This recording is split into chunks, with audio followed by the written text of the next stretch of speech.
Hey everybody, how's it going? So the Oscars are coming up pretty soon, and I figured now would be a good time to maybe talk about the Best Picture nominees from this year. Now I have reviewed a lot of the films that were already nominated, so I'll briefly go over those and say if anything's changed about my opinion on those films. And on the ones where I haven't done full reviews of, I'll try to spend a little more time on, as well as the ones where my opinion might have changed a little bit. And I'm gonna go by my ranking of them. So I'm gonna start with my least favorite, going to my favorite one out of all the nominees. First up is Ford v Ferrari. This is nominated for 4 Oscars, and I only really think it deserves 3 of them. It was nominated for Best Editing and Best Sound Editing and Sound Mixing. And I can understand those nominees because there were definitely some well-crafted sequences, especially during the racing bits. But Best Picture, I don't think it really deserves that nomination. It's certainly a well-directed film with a lot of high-quality production value, but it's weirdly forgettable in the long run. It feels like a soulless Oscar bait movie that was crafted in a factory. Not to mention it's nominated for Best Picture, but not nominated for any of the other major awards like no directing, no acting, and no screenplay. I enjoy the characters in this film. Matt Damon and Christian Bale have a good dynamic, and Bale's performance was pretty great. The car racing scenes were very well crafted, and they certainly added a lot of tension to the film, but at the same time, the film is formulated and by the books, and they never really did anything that exceptional to make it more than just a bland, forgettable movie. It's definitely not bad. I'd say it's good, but it just wasn't amazing or anything. I certainly do not think it's Best Picture worthy material, and I don't think the nomination was justified or warranted. There were way more exceptional films this year that should have been nominated instead, and if this wins Best Picture, I'd be fairly annoyed, and I'm giving this one a 6 out of 10. Next up is Jojo Rabbit. This is nominated for 6 Oscars, and I only really think it deserves a couple of them. Taika Waititi did a great job at writing this film. There was a lot of great dialogue and the humor was on point, so I can definitely understand the Best Adapted Screenplay nomination. And Scarlett Johansson got nominated for Supporting Actress, and she was definitely good, but it certainly was not as good as her performance in Marriage Story, which she is also nominated for. And there were plenty of other supporting actresses this year that were snubbed, and yet she got nominated twice, and that's kind of interesting. The costume design, the production design, and the editing were good, but I don't know if they were necessarily best of the year worthy. The film was fun, well-paced, and definitely a crowd pleaser that is sure to please the majority of audience members, but I have to say there was a chunk in the middle where I personally found myself a little uninvested. The directing has a lot of energy, flair, and style to it. The shot composition is unique and interesting, although at some points the directing and shot composition felt a bit derivative of other filmmakers. All the acting was pretty great, especially Roman Griffin Davis and a lot of the young child actors. I don't have much to complain about for this movie. A lot of the attempts at being emotionally powerful kind of fell flat for me though, because I don't think the film built up or developed the characters and their relationships enough to get me emotionally wrapped up in the moment. But other than that, it's a solid and entertaining crowd pleaser that I would recommend to pretty much everyone. It's not my favorite out of the nominations, and I don't want it to win Best Picture personally. It was not one of my favorite films of the year personally, so if I were choosing them, I probably wouldn't give it a Best Picture nomination, but I can definitely see the artistic merit within the film to at least justify its nomination. I'd give this one a 7 out of 10. Next up is Joker, which is currently leading the pack with 11 nominations, and that's a bit overboard, I think. It's definitely a good movie, but it's not really that great. I'd say the costume design and the makeup and hairstyling were definitely justified nominations. Now, my perspective has changed quite a bit on this film upon further rewatches. Initially, I loved this film, and I still think it's good and very enjoyable, but I do not think it's as good as I thought it was when I first saw it. Obviously, Joaquin Phoenix is amazing. He's one of my favorite actors. He carries the whole film, so he totally deserves his nomination. The film was well paced and interesting. The idea of exploring the psychosis of a deranged comic book character is very compelling. The score for this film is mesmerizing and haunting. I absolutely adore this score, and I actually hope it wins. The cinematography is pretty decent, but not enough to warrant a nomination for best cinematography, I don't think. The screenplay is also pretty good. I thought the dialogue was very well written, so I think it definitely deserved its best adapted screenplay nomination, although plot-wise the film is a bit derivative, but that's not really an issue that I have. There is absolutely no justification for why Todd Phillips got a best directing nomination. It's not that his direction was bad or anything, it was serviceable at best, but it was not amazing, and certainly nowhere near the best directing of the year. Celine Sciamma for Portrait of a Lady on Fire, Greta Gerwig for Little Women, Noah Baumbach for Marriage Story, Robert Eggers for The Lighthouse, the Safdie brothers for Uncut Gems, and Trey Edward Schultz for Waves are all amazing directors who deserve that nomination way more than Todd Phillips does. And I don't think it was one of the best films of the year, so I don't really agree with the Best Picture nomination. It was also nominated for film editing, sound editing, and sound mixing for some reason. Not really sure why, because it didn't really stand out in any of those regards. This film works very well as a character performance-driven movie, but from a story perspective, it's got quite a few issues. Firstly, a lot of the characters in this film are more like caricatures, especially the minor ones who are more so mouthpieces or plot devices that only exist to drive the story forward or preach the themes or messages of the film. They brought upon some very cheesy moments that were really cliche and kind of interfered with the tone that the film was going for at points. The girlfriend subplot was very poorly handled and kind of ham-fisted in my opinion. It was way too obvious that she was not real and just a figment of his imagination. Her reaction when he broke into her apartment was more than enough to establish that he just imagined the whole thing. But instead of trusting the audience's intelligence, they just decide to go on and show every scene with her not there like we're stupid or something. Also, this film didn't really fulfill the promise that it made. I was so excited to see a Joker film that wasn't connected to anything. I was really thriving to see a character study drama rather than a comic book movie. But for some reason, they couldn't help but insert Bruce Wayne into this story. This should be a psychological character study that shows how he became unhinged. Bruce Wayne has nothing to do with that story, so I don't know why they needed to put that in there. Every attempt to connect the Joker to the Wayne family was really annoying because the story would have functioned just fine without it. They didn't need to include this subplot of him thinking that Thomas Wayne was his father, because later on he finds out that he's not. They could have just had him discover that he was adopted and that his mom lied to him all these years and that she was unhinged and emotionally abusive. All of that would have worked just fine. It would have accomplished the same goals and would have attained to the exact same results as shown in the film. So I don't know why they needed to tie this into the Batman mythology. It's just so unnecessary, forced, and it just feels like insisted importance when the story would have functioned just fine without it. Anyways, as you can see, I've grown to have some issues with this film, particularly with its story, but it's still a pretty good movie. I personally don't think it should win Best Picture, and it's pretty debatable as to whether or not it even deserves that nomination. I'm gonna give this one a 7 out of 10. Next up is Sam Mendes' war film 1917, and I don't really have an issue with any of its nominations other than maybe Best Original Screenplay. It was a technical marvel, and it deserved pretty much every nomination it got, including Best Picture and Best Director, but screenplay wasn't really that great from from a writing perspective, especially dialogue. While I do not think that this film is a masterpiece, I think it is one of the biggest filmmaking achievements of the year. The cinematography, directing, and editing are absolutely stellar in this film. Sam Mendes and Roger Deakins definitely deserve their nominations for this film. From a technical standpoint, this film is fantastic. I never felt as though the style was a gimmick. I thought it was a genuine artistic choice that added a lot to the film. The score is also great. I don't understand the hate for it. I thought the music worked perfectly. There were some parts that I could tell where the shot was cut,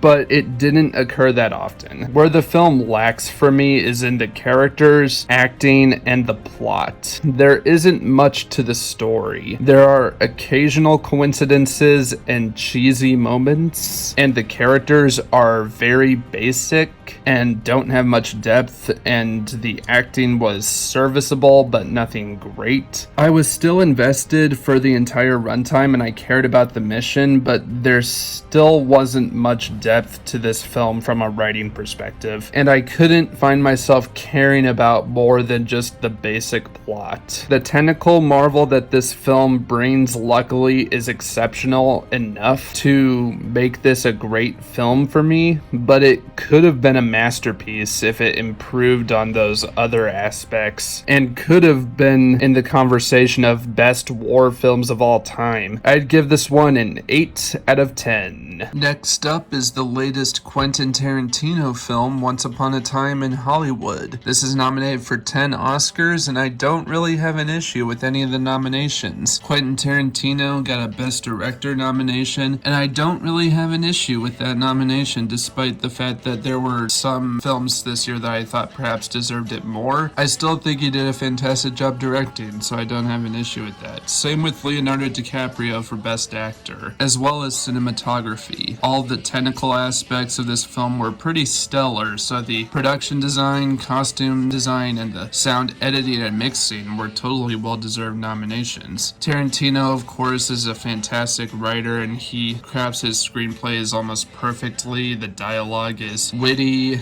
as usual, so I totally think it deserved its original screenplay nomination. Brad Pitt gave one of my favorite performances of this year, so I absolutely like that he got nominated for supporting actor. Tarantino's one of my favorite filmmakers to ever live, and he continues to make great films to this date. This film, quite frankly, is one of my favorites of his. I think it's pretty underrated, all things considered, and I honestly disagree with most of the criticisms that have been thrown at this film. I really enjoyed the slower and more mature pacing of this film, and I absolutely adore the characters he created. Rick Dalton and Cliff Booth are, in my opinion, the best and most interesting characters that Tarantino has created since Pulp Fiction. I like how he made this film stand out in that regard in comparison to all the other films in his catalog. I personally don't want this to win Best Picture just because there are so many other great films this year that I want to win more so, but it is one of my favorite films of the year, and I think it definitely deserves this nomination. I'd give this one a 9 out of 10. Next up is Little Women, which is nominated for 6 Oscars, and I don't really have an issue with any of these nominations as well. I am shocked by how much I loved this film because usually this isn't my kind of movie. I was impressed by the presentation and staging of this film. It's mostly driven by dialogue and conversation between characters, and scenes like that can come off as cliche and can be presented in a way that is boring and uninspired, but I think the way Greta Gerwig coordinated these scenes made them interesting and fun to watch. Not to mention the characters have such a great dynamic and they play off each other well. This film has a nice sense of life to it. Overall, the technical aspects of this film were pretty great. I can't believe how much I was able to connect with this story and by how much I was able to relate to the main character. I genuinely cared about them and was always interested in seeing what was going to happen to them. The only real negative I have to say about this film is I still don't think Emma Watson was that great. I guess I should address the elephant in the room that there was no female directors nominated this year. I've heard a lot of people say that Lulu Wan for The Farewell and Alma Harrell for Honey Boy deserve to be nominated, but I would have to disagree with that. I think Celine Sciamma had the best directing from a female this year for Portrait of a Lady on Fire, so I think she got snubbed completely,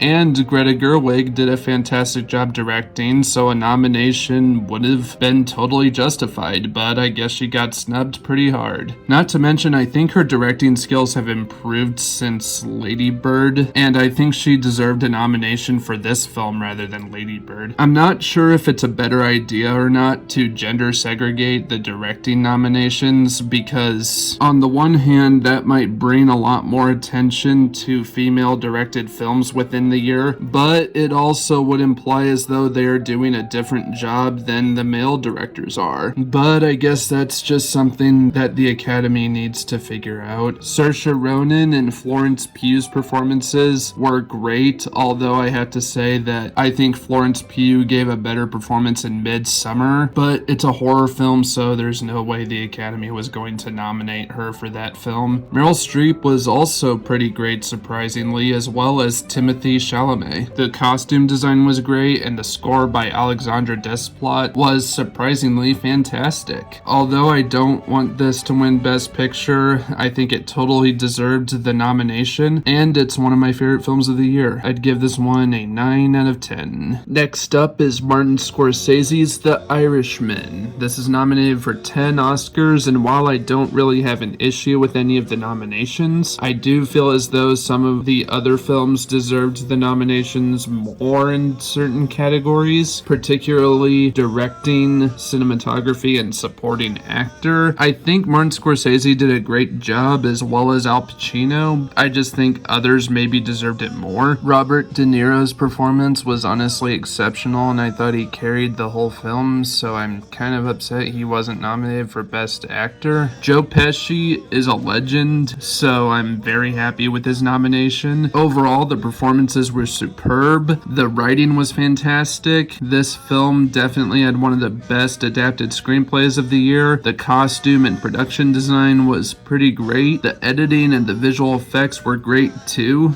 I've heard a lot of complaints about the de-aging technology, but I honestly thought it was very convincing. This was definitely a passion project that was definitely Scorsese's return to form, and it shows. The film was thoroughly entertaining throughout, and the 3.5-hour runtime was completely justified. Everything about this film felt necessary, and I don't think anything should have been cut. If you want some more in-depth thoughts, you can go check out my review of the film, which is already on my channel. This is definitely one of the best films of the year, and if this does win Best Picture, I will not be upset, and I'm giving this one a 9.5 out of 10. Next up is Marriage Story. This is nominated for 6 Oscars, and I don't really have any issues with its nominations. The acting and the writing are definitely the strongest aspects of this film, and they stand out the most. Scarlett Johansson and Adam Driver gave 2 of the best performances I've seen all year. I honestly want both of them to win in their respective categories. Laura Dern also did a great job, and I'm willing to bet that she's going to win. The character work in this film was probably the best I've seen all year. They are incredibly fleshed out and well-developed characters. It was easy to connect and relate to them. There was a lot of nuance, and I could easily see where both characters were coming from. The score fit the tone very well. The writing was incredible. Quite honestly, I think this film has the best screenplay of the year. The dialogue feels very real. The conversations these characters have are absolutely powerful and heartbreaking. Every aspect in the story is fleshed out perfectly, and nothing felt underwritten. It is very detailed and thorough. Every aspect that you can think of that this story should have is explored here. Every scene was purposeful, and every scene added something. Nothing felt unjustified, and I don't think any of it should have been removed. I really hope this screenplay wins, although I don't don't think it will. This is easily one of the best films of the year. It's in my top 5, and I will not be upset if this wins Best Picture. I'm giving this one a 10 out of 10. And lastly, we have Parasite by Bong Joon-ho.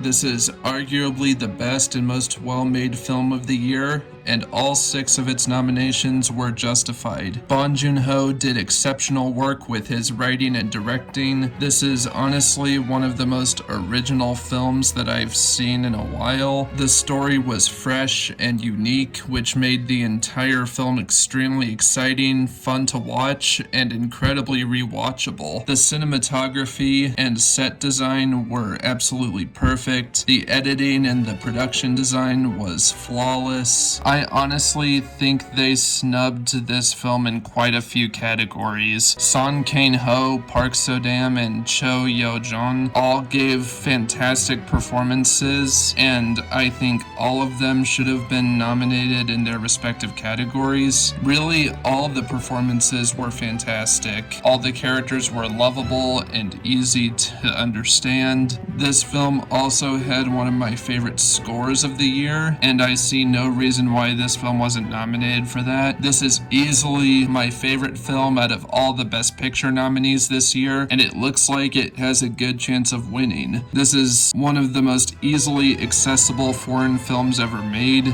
Not only are critics loving it, but general audiences are absolutely loving this film as well. So if there's any year for a foreign film to win Best Picture, this would be the year. There are absolutely no negatives about this film. It is a masterpiece of filmmaking that everyone should see, so please check it out as soon as you can if you haven't already. And I'm giving this one a 10 out of 10. So as you can tell, I am mostly happy with all the nominations from this year. This year overall was just a really great year for films, so unlike last year, there was definitely a lot of competition. But just like every year, there are snubs, so let's go over some of those. The Lighthouse is my absolute favorite film this year. It got a cinematography nomination, which was good to see, but it got snubbed in basically every other category. The directing was probably a nomination that should have happened. Willem Dafoe has my absolute favorite performance of the year, and Robert Pattinson honestly did a great job, so I don't see why they got ignored. Knives Out got a screenplay nomination, but it honestly probably should have gotten a nomination for Ana de Armas and Chris Evans. Portrait of a Lady on Fire got snubbed,